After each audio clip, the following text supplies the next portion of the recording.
ఇది వచ్చేసి నాట్య మండపం అంటారండి. అంటే బేసిక్గా ఇక్కడ శివలింగానికి ఎదురుగా నంది ఉంటుంది అనమాట. దీన్ని నాట్య మండపం అంటారు. స్పెషాలిటీ ఏంటంటే ఇది నాట్య మండపం కాబట్టి ఈ రాయిని చాలా విశేషంగా చెక్కడం వల్ల మనకి సప్త స్వరాలు వస్తాయి. అంటే బేసిక్గా మీకు స్టోన్ ఎప్పుడైనా సరే జస్ట్ మనకి 5% వస్తుంది సౌండ్. బట్ ఇవేంటంటే 100% మనకి సౌండ్ అనేది మనం ఉపయోగించాలి.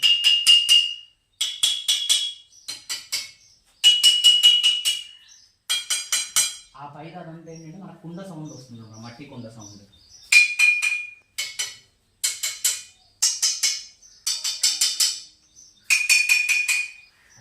సప్తస్వరాలు దీనికి వస్తాయి. తర్వాత ఇది వచ్చేసి సార్ అప్పట్లో విత్ ఆర్ట్ రాజులు వేసింది. ఇది వచ్చేసి క్షీరసాగర మదనం అంటారు.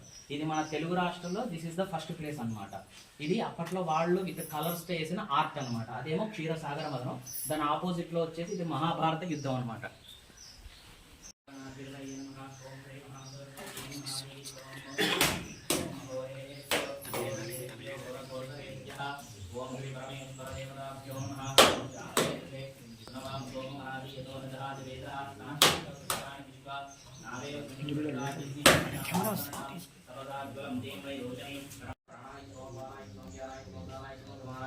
ब्रह्मणे नमः। हस्तो वृक्षालयामि, पादो वृक्षालये पुनः आचमनीयं समर्पयामि। मनोन्मनाय नमः। ताम्बूलं समर्पयामि। अघोरेभ्य इति नीराजनम्। ओम अघोरेभ्यो अघोरेभ्यो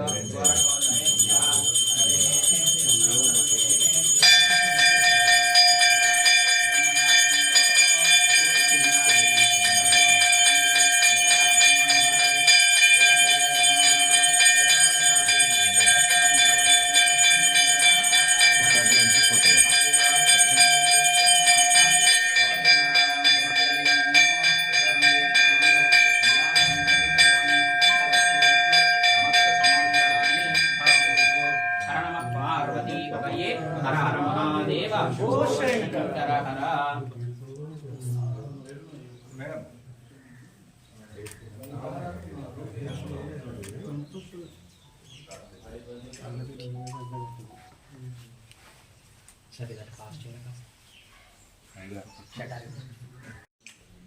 टेंपल चेयर